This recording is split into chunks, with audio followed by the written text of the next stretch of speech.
You've reached the CEO hotline. This is Krystal Jugarap, business mentor, visibility strategist, community builder, and your new favorite person to have on speed dial. Because you and I both know you are done playing small. This line is for wildly ambitious women founders who are ready to stop winging it and start running their business like a true CEO. We're talking raw, unfiltered strategy, real case studies, and some seriously ceiling-shattering powerhouse CEOs dropping in on the line. So stay on, because this call, it's about to change your business. Don't hang up.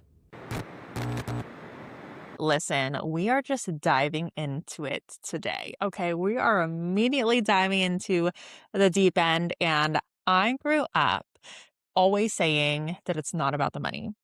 I always said that I just want to love what I do. It's not about the money. You're not going to see me chasing and being a doctor or being a lawyer, or being whatever solely because it pays me a lot of money.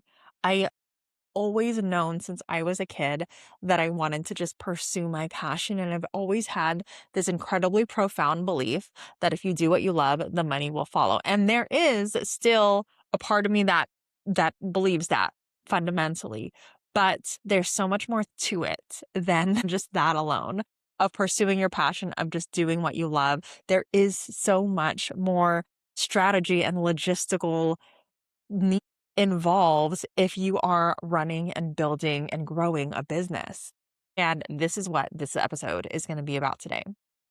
And this notion of, I just want to do what I love. I just want to create what I love. I just want to pursue my passion. That notion 100% carries into founder energy, into the founder role. But when we're talking again about scale and about sustainability, that concept alone cannot carry the weight of your business. Now, fast forward, I'm a mom of three and I've got bills. I've got obligations, as I'm sure so many of you that are listening also. It's most likely all of you. If it is not you, if you are coming here and listening and saying, I don't have bills, I don't have obligations, girl, I don't know the life you're living, but for everyone else, the 99 of you that are listening that are out there, you are probably finding yourself in that same position of, hey, listen, I still have the passion. I'm still very, very passionate about the work that I do. I'm still absolutely committed to this vision that I have. But at the same time, we built these businesses because we've got bills to pay too. We've got lives to fund too. And so now it really isn't just doing what you love. It is about how do you marry passion and profit into a beautiful little package. How do those things work together? Is it really not about the money? Because at some point it got to be about the money because we need money to survive. It is just a fact of life. Unless you want to, again, go off the grid. I feel like I mentioned this in the last episode. If you want to just go off the grid and live off of nature in the woods, like by all means, do you. Otherwise, money is required for us to live. So how do we marry passion and profit? And I've seen it so many times with the women that I'm surrounded by and the women that I continue to meet is that we naturally are so incredibly service-based and we are so mission and impact driven and we just want to show up and serve. But this is where the problem comes in because we're so accustomed to wanting to show up and to serve and to just be able to support the people around us. We're often discounting our services, showing up for free, giving up too much of our time that we are not using that time and our resources and our beautiful brain to build the business that actually brings in the revenue. We're not making the money we need to continue serving. And it becomes such a short-sighted mindset of, I just want to show up. I just want to serve. I just want to give back. And that's beautiful. And I feel the same way too. But we also have to look at it from a longevity lens of, okay, great, but how do we continue bringing in more resources so that we can continue supporting them? So we can continue supporting more and more and more people. We don't want to just do that short term. Again, we are service-based people.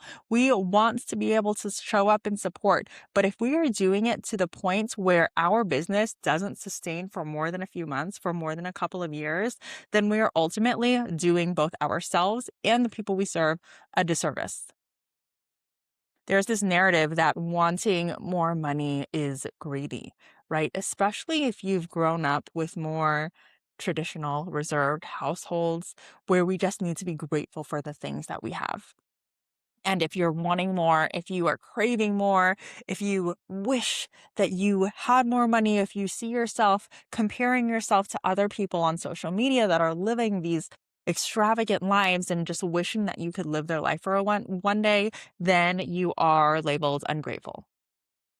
That, oh, you just need to be more grateful for the things that you have. And really, you can be both. I do 100% believe that you need to be grateful that we should be grateful for the things that we have because we live in an abundance every single day.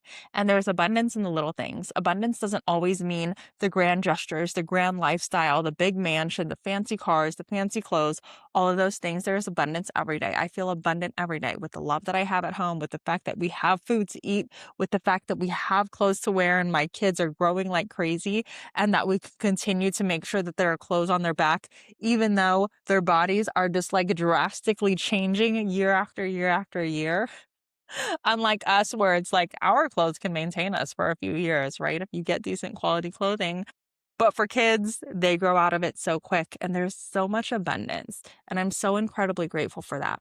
But also, I know that there's so much more still to uncover in life. And that is a gift. That is such a beautiful gift to recognize that there is more for us to discover and for us to receive. And that is not being greedy. That is just recognizing that there is more beauty in this world that we still get to experience. And money happens to be one of those beautiful things. Okay, I know the episode is just starting to get juicy, but before we keep going, I want to tell you about A Woman's World. It's Harolo's annual summit, one full day, high impact, bringing together founders, coaches, creatives, and women who are actively building something meaningful. Every year the event grows, and every year the energy in that room is something I cannot even fully put into words. You have to be there. We're talking curated speakers, hands on workshops, and the kind of room where you leave with real clarity, real connections, and real momentum. This year's theme is Level Up. Level up your personal brands, your leadership, and your marketing and sales, and everything we have planned for this year is built around that. If you've been waiting for a sign to get in the room, this is it. Grab your seat through the link in the description, and if you want the best deal in the room, join as a Harolo member first, because members get up to 40% off on top of the original early bird pricing, so you're stacking your savings from day one. Links for both are in the description. Okay, back to the episode.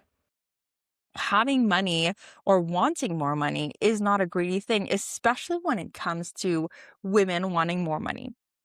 Because again, all of the women I know, they are incredible people. They do incredible things for the people around them, for their families, for their communities, for the clients they serve. They really just want to show up and over deliver and make sure their people are taken care of. And imagine if all of those women had more money in their pockets, how much of a better world this place would be if we continue to put more money in the hands of the right people. And so that's what we really need to think about when we're talking about building our business, especially if you started it because it was just, quote unquote, a passion project. You just wanted to do what you love and you're really hoping the money will follow. The money will follow, but it does take some structure behind that. You need to recognize, how can you monetize? How can you sustainably monetize? Right? How can you create a system so that the money will become more and more predictable year after year, month over month? That is ultimately what we want to create. I had a talk with the Mount Diablo businesswomen group yesterday, and I mentioned this in my talk. It was about collaboration being your competitive advantage. And I asked them, what is your actual goal? What is your actual goal with your business? And if immediately your first thought is like, I just want 100 clients and I'm going to be set, I want to challenge that thought for a couple of different reasons. For one, if I could snap my fingers and give you those 100 clients right now, would you actually be ready for it?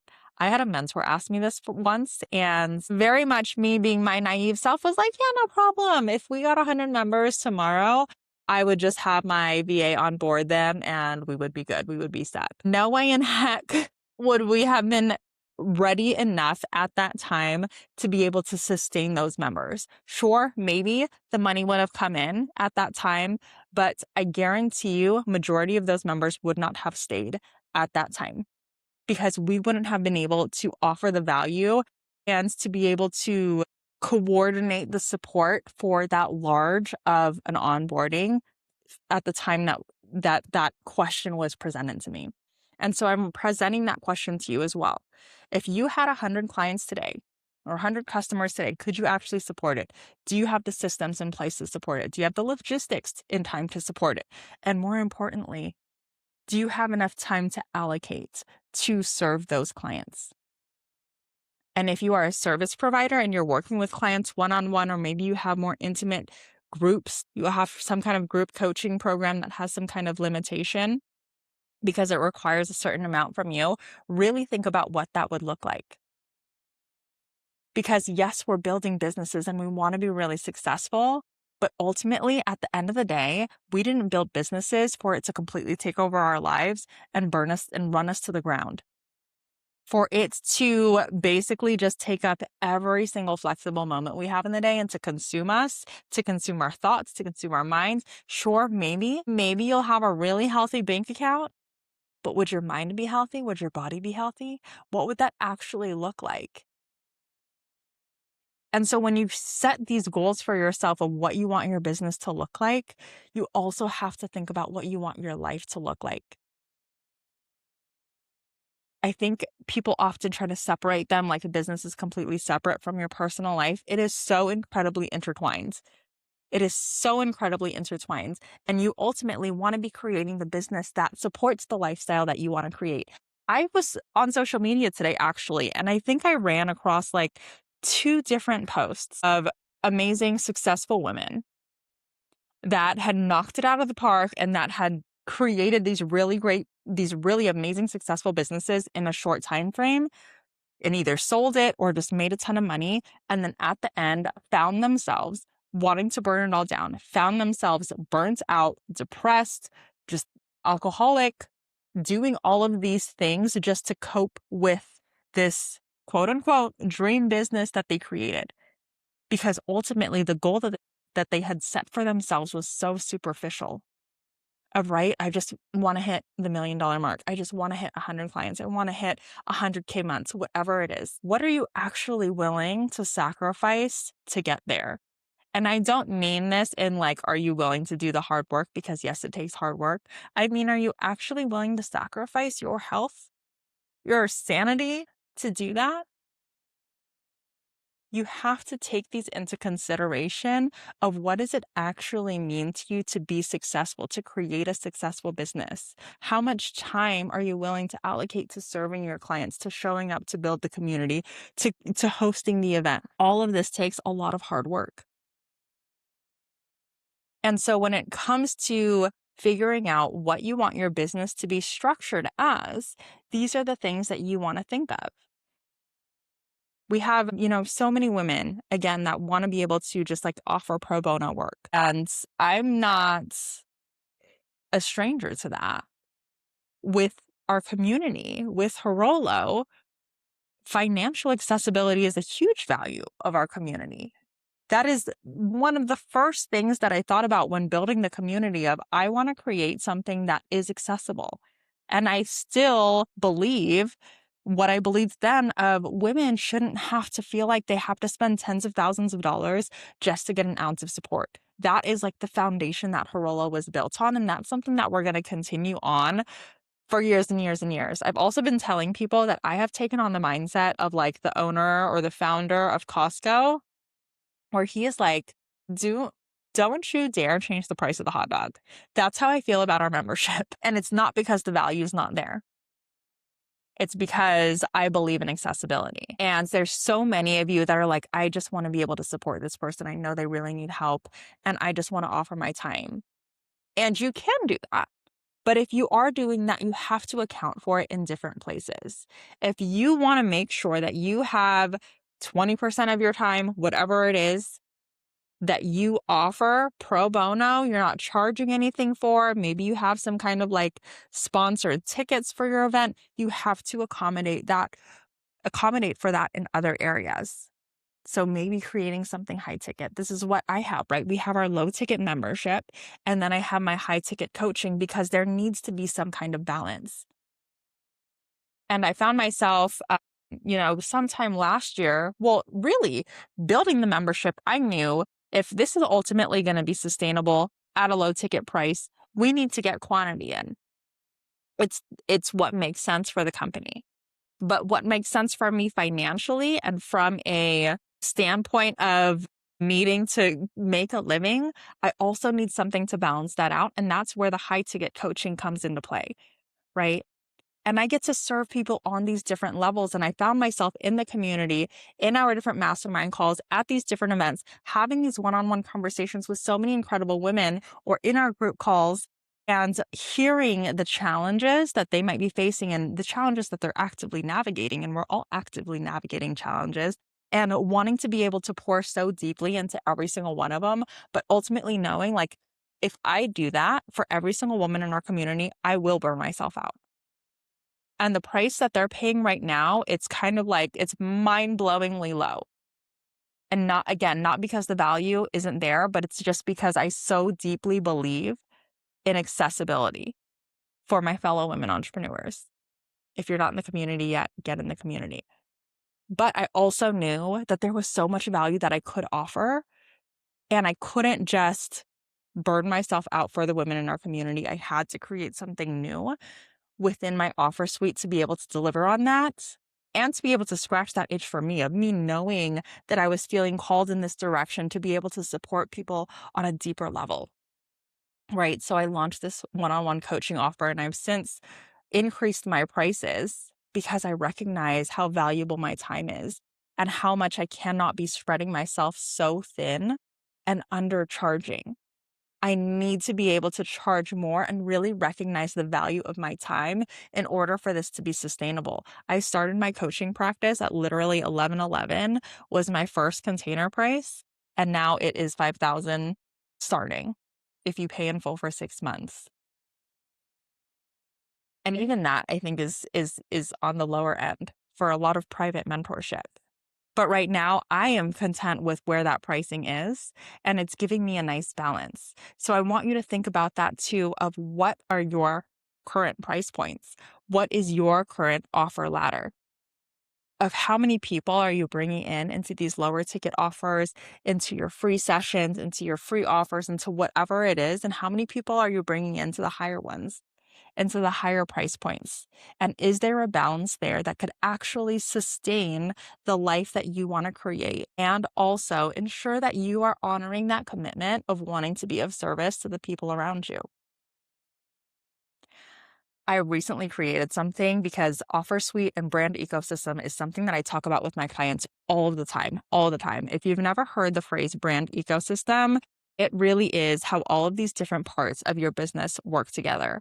All of the different offers that you're creating, any of the funnels that you have created as well, where you are really able to understand where the people in your world are coming into your world, and then also understanding how are you guiding them from point A to point B to point C, etc., expanding the lifetime value of your clients, and making sure that once they come in, it's not just a hit and run. They're not just coming in, purchasing, and then never hearing from you again, or never investing in you again, but they're coming in and staying in and wanting to keep reinvesting into all the different things that you have, whether it's different products or a membership or a class package or a higher ticket offer. You get to continue serving them depending on the different journey, different season in their journey that they're in. And so I created this brand ecosystem blueprint that I'm so incredibly obsessed with, because it gives you an actual visual of what your brand ecosystem looks like. So it's done on Canva whiteboard. If you guys haven't played with Canva whiteboard, it's pretty cool.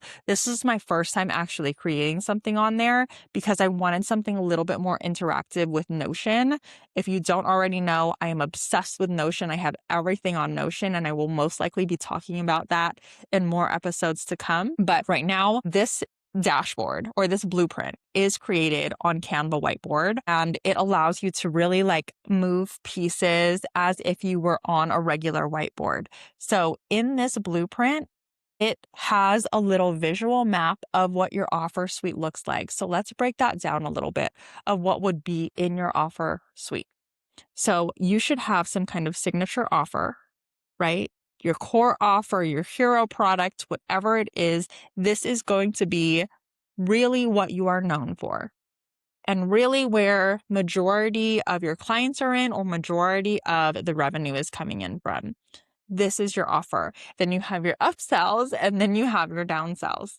And with each of those, you also have different entry points. So you could plug all of these in to your Canva whiteboard and it's so cool. And you can even add all of these little sticky notes of, okay, I do already have an automated email sequence that is basically nurturing this person that has come in to my freebie through social media and they get an automated email sequence into my low ticket offer here, and then that brings them into an automated sequence into my high ticket offer. So you're able to add these little sticky notes to see, again, big picture visual overview of where are all of my different entry points, what are all of my different offers, and how are they ultimately feeding into each other. From there is more. I've also created a chart within that blueprint that actually tells you your actual and revenue potential based on the offer suite that you've built. And this is great. And this ties completely back to what we were just talking about of recognizing how much capacity you actually have to do the pro bono work, to offer the discounts, but then to make sure that you are compensating for that loss of revenue in that pro bono work, in that time you're allocating to serving and potentially undercharging and potentially whatever that looks like. And you're compensating for that elsewhere. So in this chart on the right-hand side of your brand ecosystem blueprint, you are able to put your actual offer, whatever the title of it is, what the actual price point of it is, how many current clients you have in it or current customers that have bought it for the month, and also what is the actual capacity of it, right? So maybe you're just launching a group coaching program and you're like, this is going to be amazing. This is the next big thing. This is where I'm so excited to bring to life and to pour into. And you're like, I want 20 women in it. I want 20 women in this group coaching program. You can also write down how much time actually needs to be allocated into this group coaching program. Right? So maybe you're like, this would take 20 hours of my month to be able to dive into it. Maybe we have weekly coaching calls and like it's a group coaching call. And then every single client gets a free 30-minute session with me. And you also have to account for the prep for those calls, any recaps or whatever, like a back end logistical support that you create after those calls. All of those things you take into account when you're listing out your time allocation. Right? So let's say you get 20 women in and you're spending a whole bunch of time on it and it's only making you X number of dollars, $3,000 based on your current price point. It's going to give you that kind of overview and you're like, wait a minute, I'm spending all that time and I'm only charging this much money. And even if I fill it out, I'm only going to get 3,000. This is what the blueprint allows you to see. One of my clients has currently in her offer suite, she does one-on-one sessions with her clients.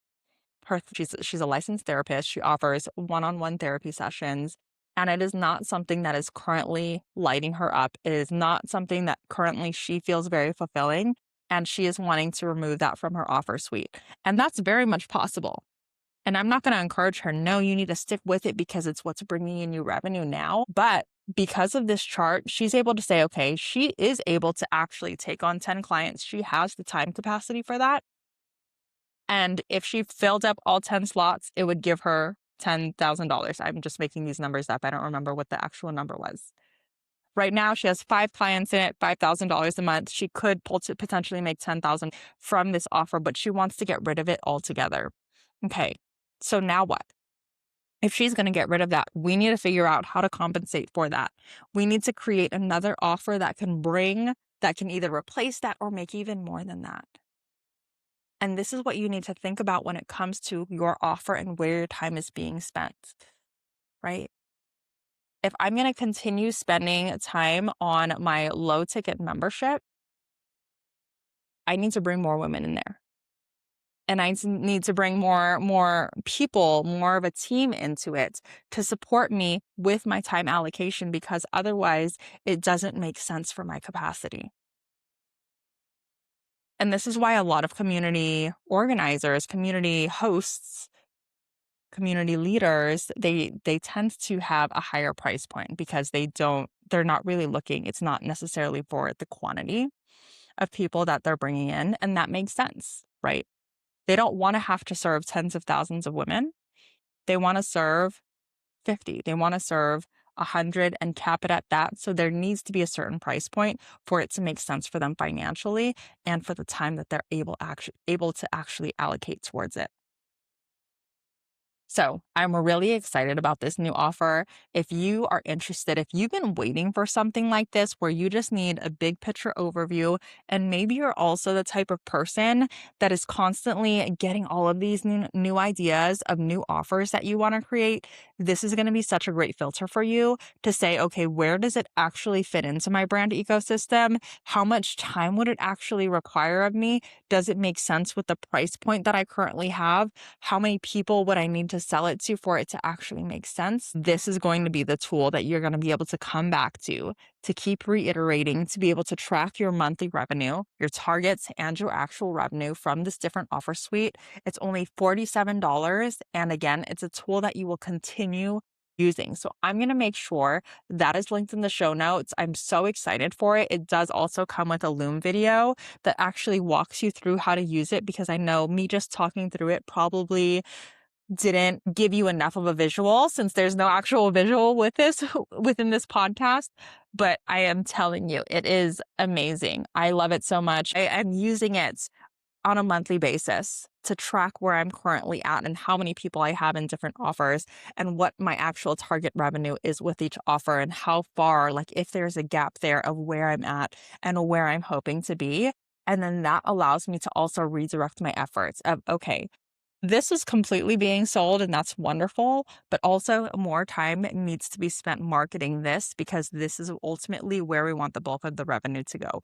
So download it. It's amazing. Again, I'm dropping the link. It's only $47, and it's a tool that you actually are going to continue using. It is not just like a video of me talking. It is not just some course that you pay for and you don't end up using. It is a tool that you get to implement into how you are paying attention to the revenue, to how you're building your business. Okay. I definitely got really excited about sharing that. So go check it out. And again, you can still, and I hope you do, I hope you maintain that passion and that fire that you have in your belly and in your soul to showing up and to serve and to making the world a better place. Because if you're listening to this, that is probably on your heart. You just want to make a greater impact.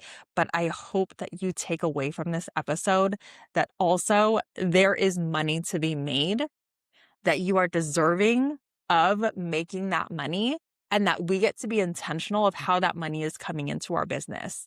Because when we are intentional and strategic about that, then we're able to create more of it and ultimately serve more people, ultimately create a greater impact, ultimately create a more lasting impact. And that is what we want. You didn't start a business just to create an expensive hobby. You didn't start a business just for it to be, oh, my small little business. You're not here to play small. You're not here to dim your light. You are here to show up and serve. You are here to serve a greater purpose. I truly believe that for every single person on this planet, we all have a greater purpose to serve. And we all deserve to make money along the way, because that allows us to keep showing up for this purpose that's in our heart and in our soul. All right. Well, I hope you guys loved this episode. I'm excited for next week's episode.